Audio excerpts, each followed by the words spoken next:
Turn in your Bibles tonight, if you would, to Job, the 22nd chapter of the book.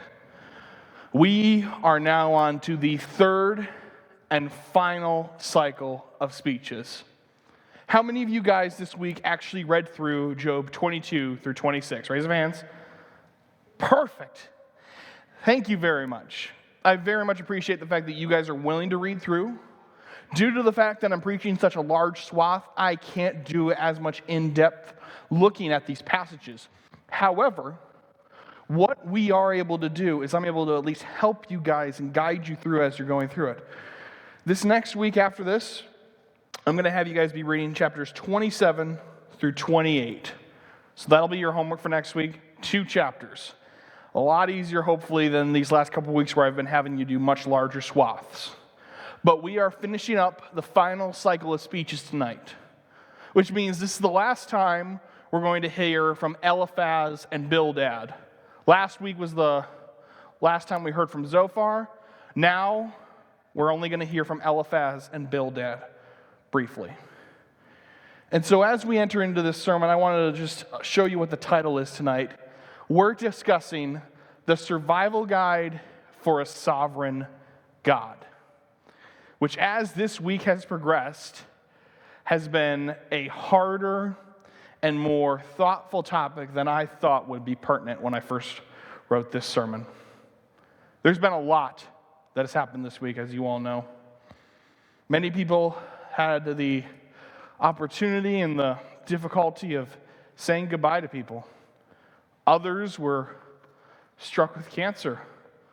Others were mauled. People have had a difficult week. It's not, there is no other way around it. We have had to deal with a lot of human issues, difficult ones. But it's all been under the will of a sovereign God.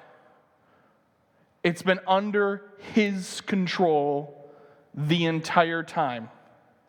There's never been a moment in this past week where something happened and God said, wait, that wasn't supposed to happen this way. No, the God that we serve, the sovereign God we know and declare, has allowed and has let all things that have happened happen to us and to others. This has been likened by a pastor to the idea of us being in a car as a young child and easily getting car sick. You're sitting in the back seat. You don't know where you're going. But as you're sitting there, it's difficult. You have to trust your father as he's driving the car to lead you to the right destination, and you have to do what he's instructed you to do. And it's not easy. You're getting sick. You feel like throwing up. It's not the easiest thing. However, tonight, what I want to do is give you 5 tactics that you can use to joyfully submit to God's sovereignty. When we consider interacting with our God, when we consider serving Him, when we consider working under Him, when we consider loving Him, it is involved by having that task completed with joy. Unfortunately, sometimes, and I am absolutely in this camp, I am like a child sometimes when I follow God and I serve God. I'm sure you've all been in that situation, either as a parent or definitely as a child. Timmy apologized to him, or in my case, Joshua apologized to him. And me sitting here angrily says, sorry, and everyone knows I don't mean it. I'm willing to obey what my parents say. I'm willing to do it, but I'm not doing it with joy. I'm not trusting God with joy. And so tonight, I want to walk through 5 tactics in order to do this. These are going to be pulled from the 5 chapters that we're going through. Eliphaz, Bildad having 2 of the aspects, and Job having the other 3. So we start tonight with Eliphaz's speech to Job, and what he's failing to do, failing to fully apply, is the acknowledgement of God's independence. in chapter 22. Let's look at verses 5 through 7. Is not your wickedness great, and your iniquities without end? For you have taken pledges of your brothers without cause, and stripped men naked.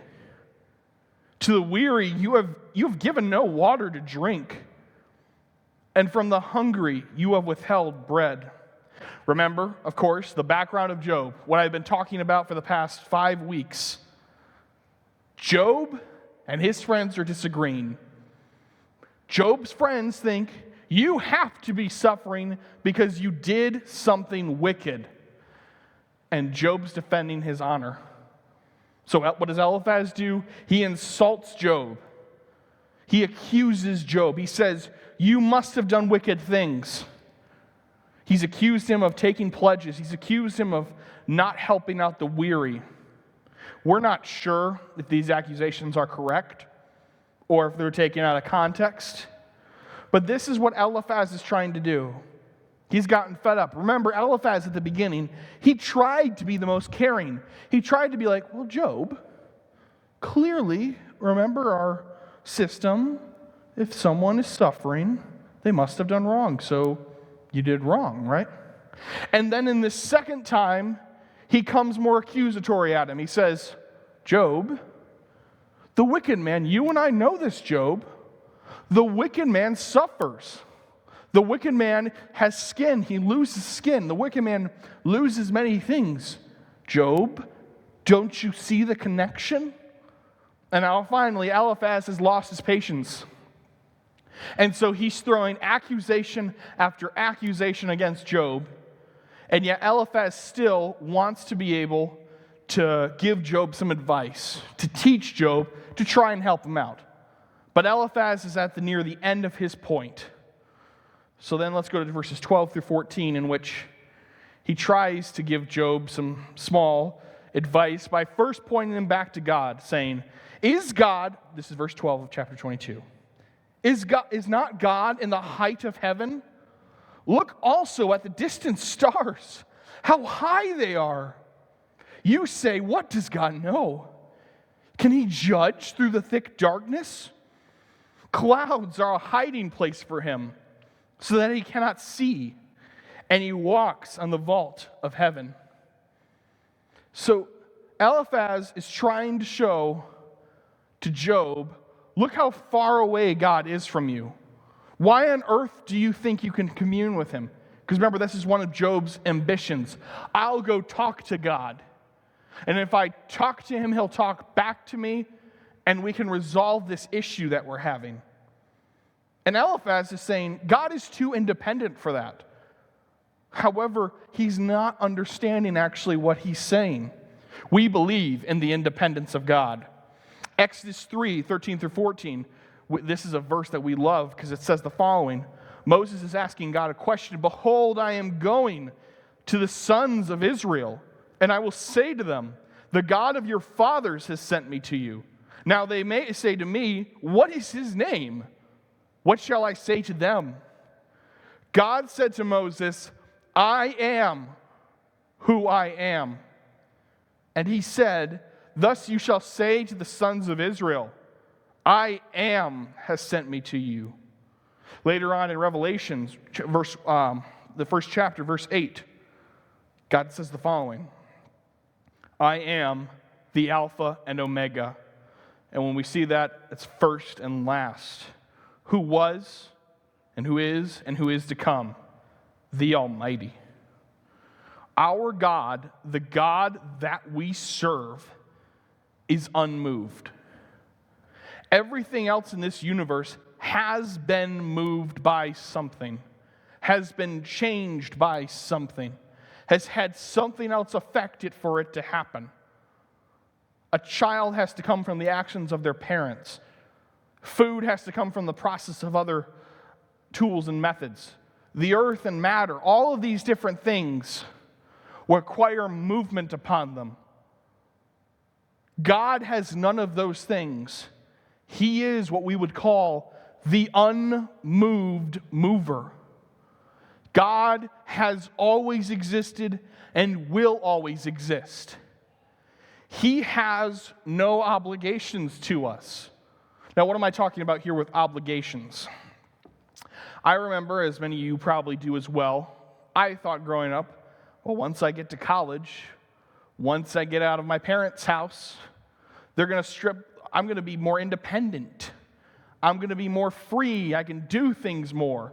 Instead of having to report to my parents for everything, I won't have people to report to. And then I walked onto the campus of Cedarville University, in which you had to show up for class. You had to show up for chapel 5 days a week. You couldn't stay outside of your dorm after midnight. You had many restrictions. You had to purchase a meal plan. You had to do your own laundry. You had to make sure you get your own food. No one else was setting your schedule. No one else was helping you with any of these things. I was less independent at Cedarville probably than I was under my own parents' supervision because I reported to more people. The God that we serve reports to no one. There is no one in the heavens that looks at him and asks for an account from him. Instead, the only time we receive from God is when he obligates to us. God is the one who initiated salvation for us. God is the one who created us. God had no reason of his own. No one else on the universe demanded, God, you're going to create human beings.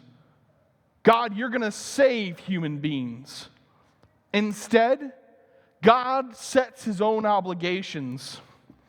This book is the book of God's obligations to us, of what he's going to do for us, of what he continues to do for us. And he's only bound by those obligations. And so when you're dealing with the sovereignty of God, and this week, and the next week, and the weeks to come, I want you to be able to acknowledge God's independence. I want you to be able to acknowledge that I serve a God who, when he does actions, he doesn't owe me anything. I owe it all to him.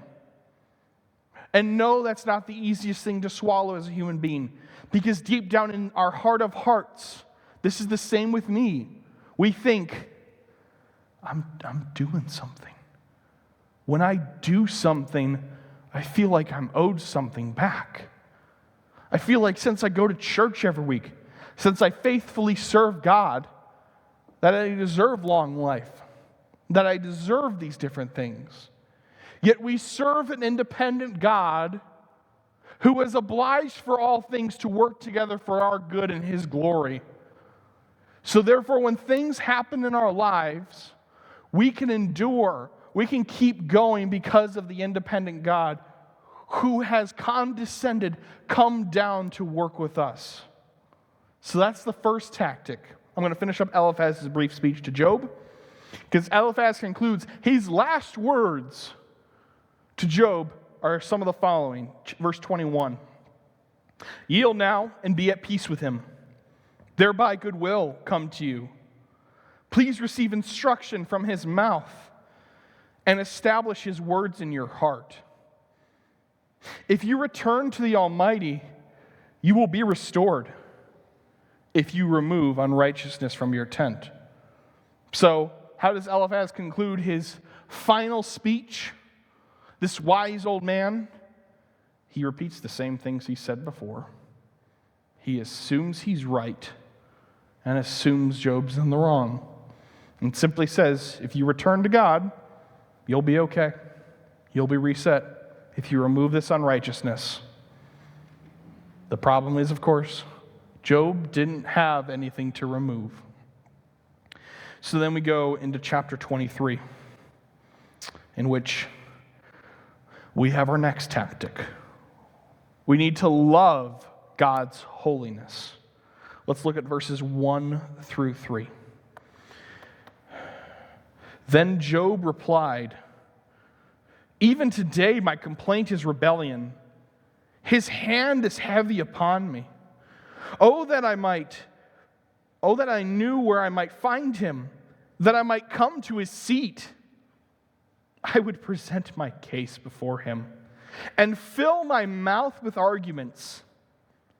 I would learn the words which he would answer and perceive what he would say to me.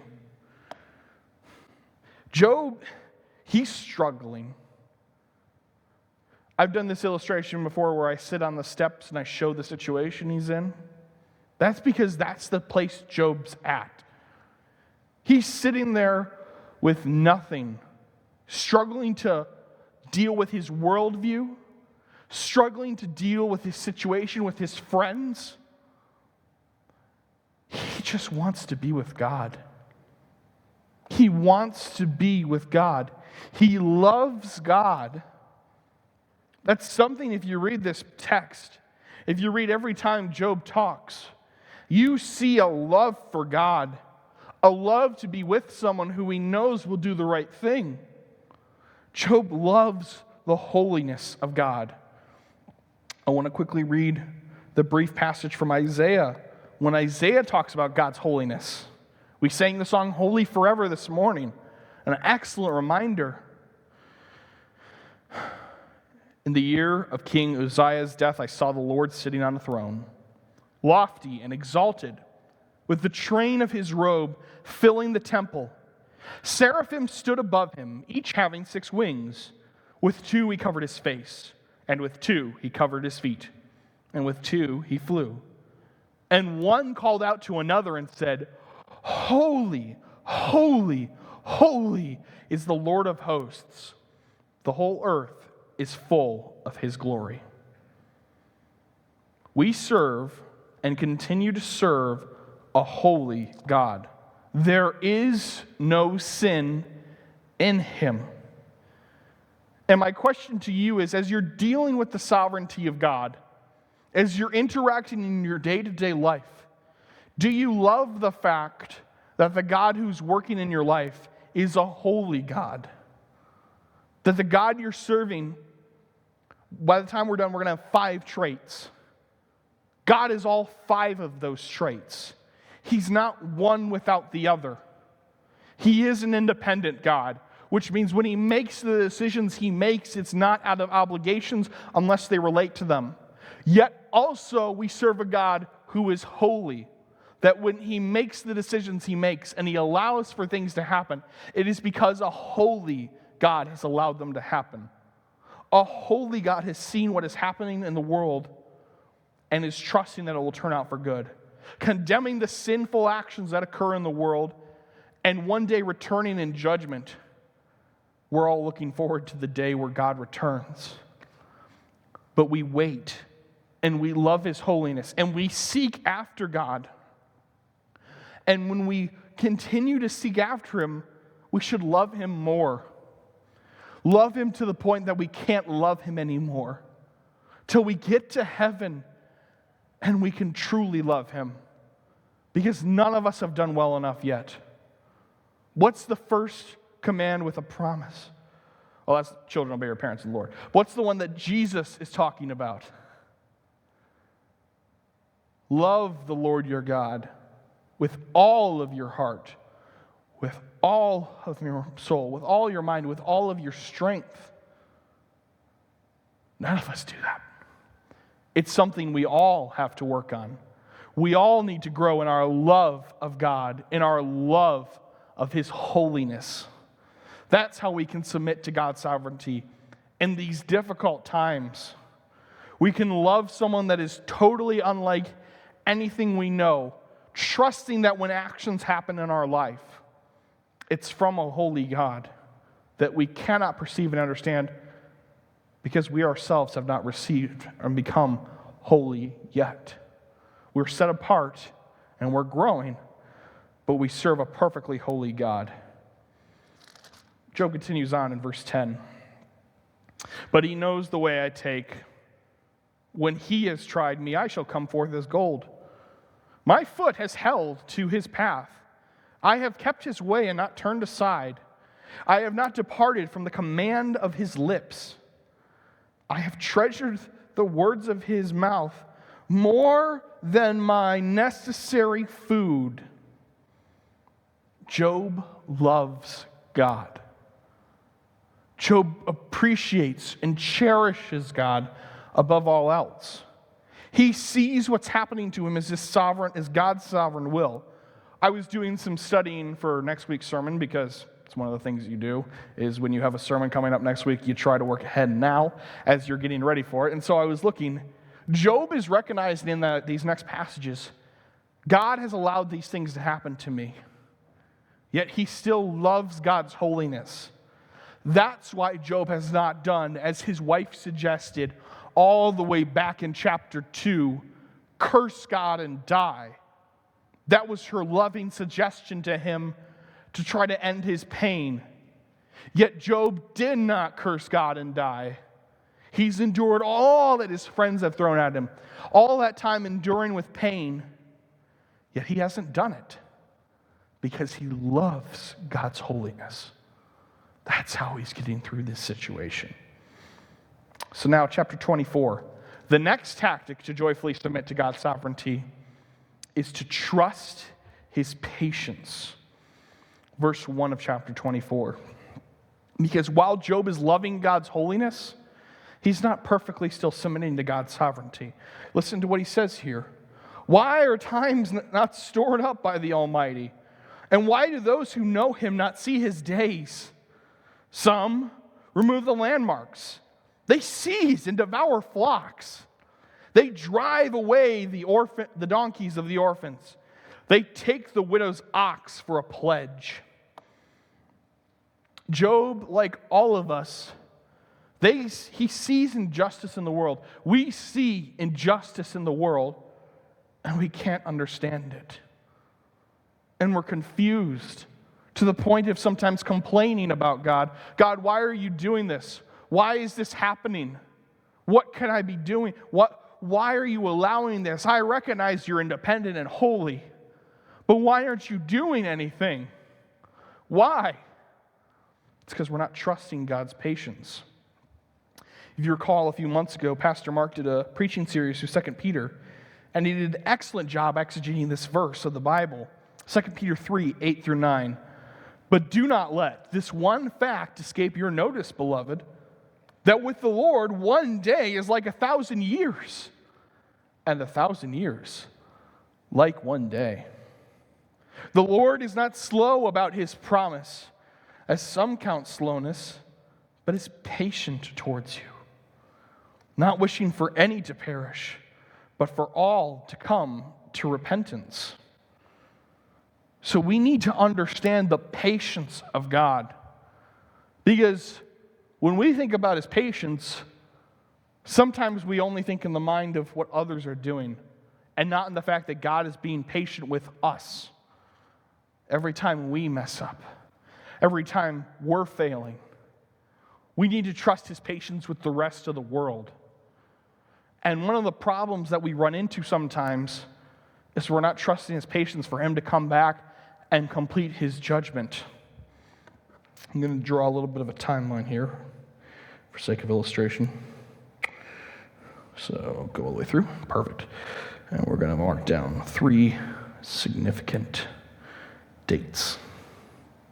Here at this church, we hold to a system of the last things known as dispensational premillennialism, which means we believe Christ will come back, will seize his people unto themselves in a time where the world is in a dark place, in a time in which people are rejecting God, in a time in which there's an antichrist who is going to openly reject God. We believe God will come back during that time.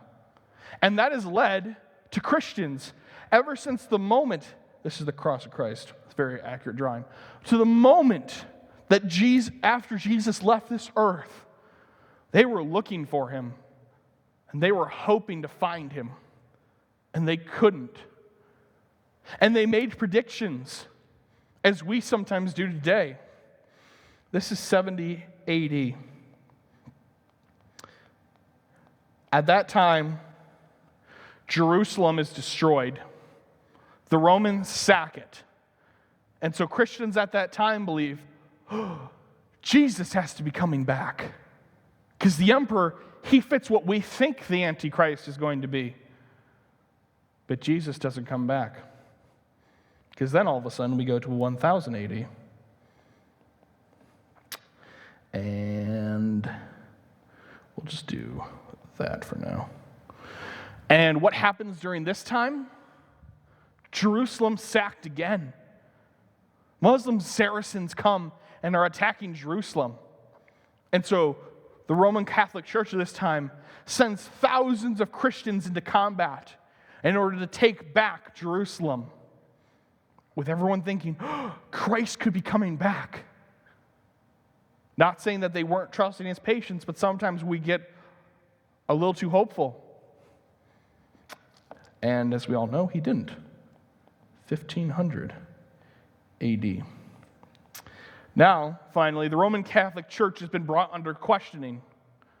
Martin Luther, John Calvin, Ulrich Zwingli, all of these people have come and are questioning Christ, are questioning how the Pope is perceiving Christ, to the point of they're accusing the Pope of being an antichrist. There are wars breaking out all across Europe.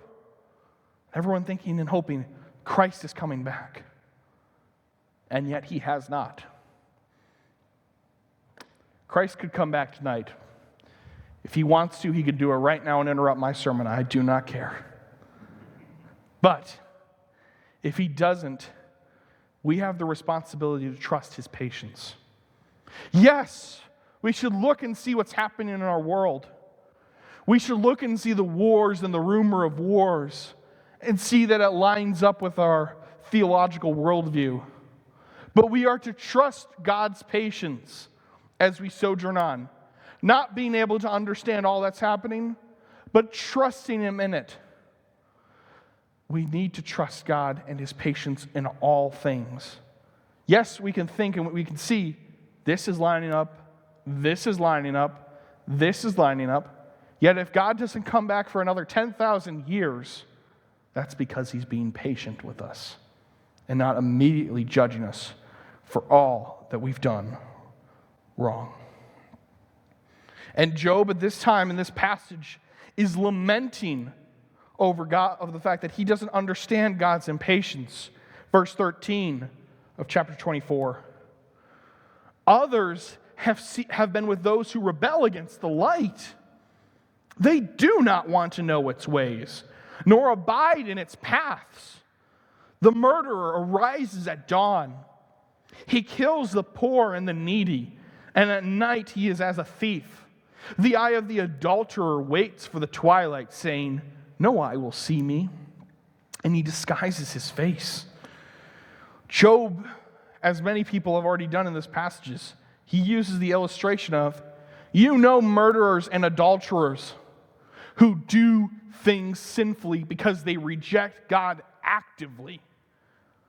They aren't being passive in their ignorance of God. They're being active in how they're rejecting God. They are avoiding the light on purpose. And yet God isn't acting. And Job's struggling with God's patience. I'm sure, as we all have.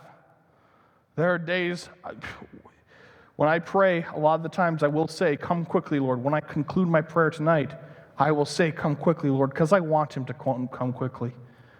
I want to be with my God and my King. But for the time being, I get the privilege of serving here, of enduring in Kalamazoo, Michigan, of preaching the gospel here, of if I have to, somehow singing in a choir team. But until then, I'm going to keep going, and I hope you do too. That as you're struggling with God's sovereignty, you continue to trust God's patience. Bildad responds to Job in chapter 25. Very short chapter. Bildad the Shuhite answered, dominion and awe belong to him. Who establishes peace in his heights? Is there any number to his troops? And upon whom does his light not rise? How then can a man be just with God? Or how can he be clean who is born of a woman? If even the moon has no brightness, and the stars are not pure in his sight. Bildad, he's actually done some very good theological work for not having a Bible. He's done some good work of seeing what's going to happen to the wicked man, of the wisdom of his times. He actually has a lot of good knowledge. The problem, as always with Bildad, is his application. He's not doing the greatest job of applying it. He is respecting God's power. He understands what Paul will write down in Ephesians 3. Paul says this, "Now to him who is able to do far more abundantly beyond all that we ask or think, according to the power that works within us." Bildad's realizing the power of God. And it's something I think sometimes we don't realize, is God's power over us as we're enduring on this planet. God has the power to take life, to give life, to manage through difficult economic circumstances, to preserve, to protect, to punish, to destroy. That is all within God's power. And it's something we need to respect. And we need to thank Him for the small things and the big things. Because Bildad's application is simple. He says in verse 6 here, "How much less man, that maggot, and the son of man, that worm."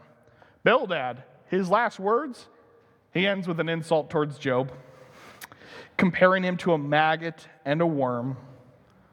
But we need to respect God's power and understand that God's sovereignty is an exercise of that power. We serve a powerful God who works through us and for us for His good and for His glory. I had to do for my preaching class this week, I had to write a sermon manuscript on Joel 2, verses 1 through 17. And that's talking about the day of the Lord. That's talking about that day that Christians have looked forward to for a long time, in which God's power will be exercised on this earth. And one of the application points that I wrote in there that I want you to think about briefly with His power is the fact that the God who will be operating on the day of the Lord is the same God who is operating now. It is through God's power that we can preach the gospel. It is through God's power and God's power alone I can stand up here and I can say the words that I'm saying. It is through God's power that people are saved.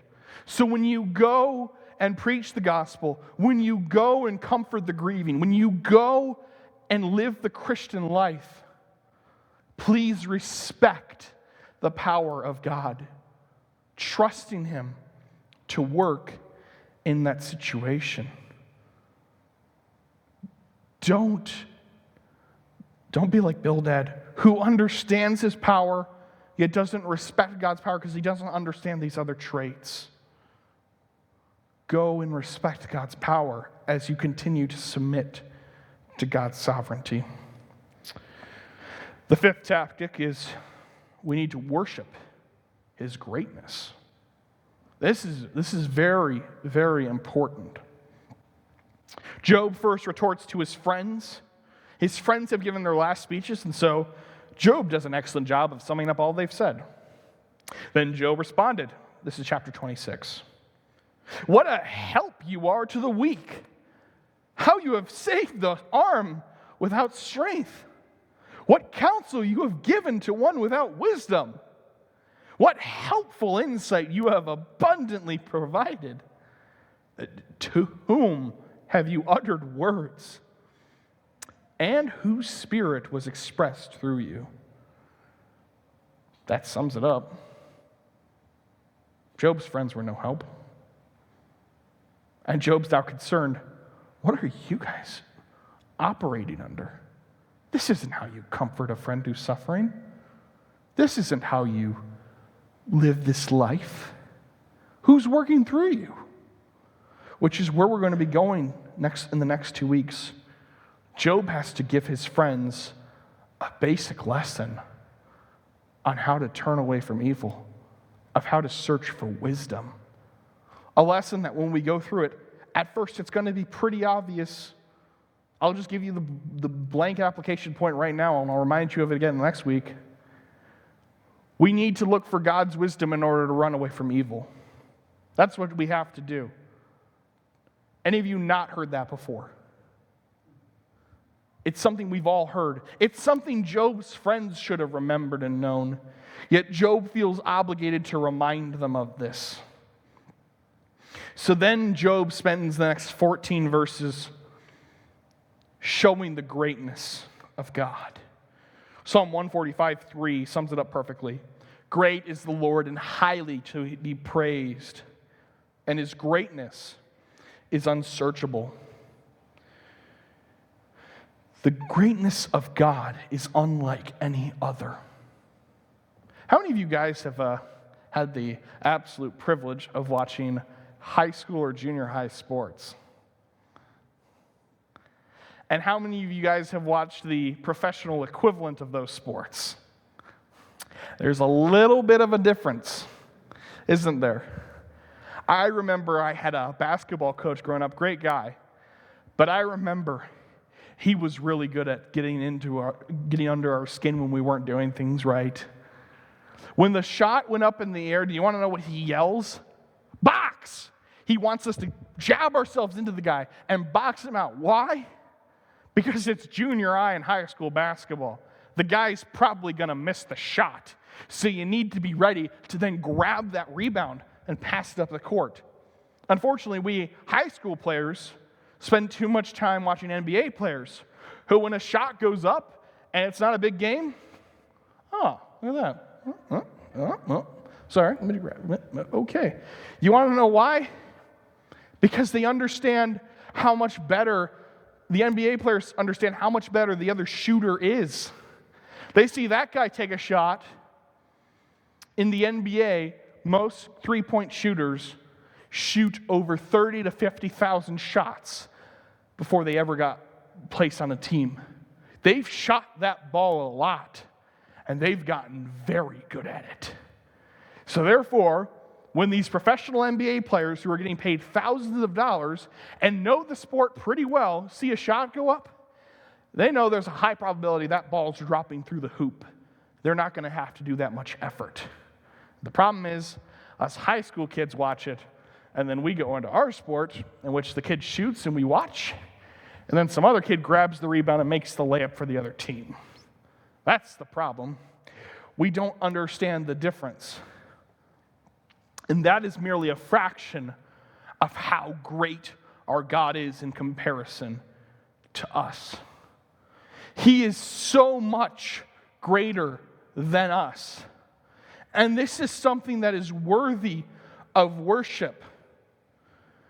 When he operates, it's on a level that we cannot understand.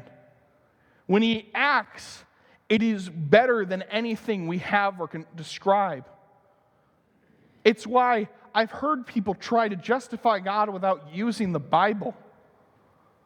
God uses the Bible to justify himself. We don't need to argue for God.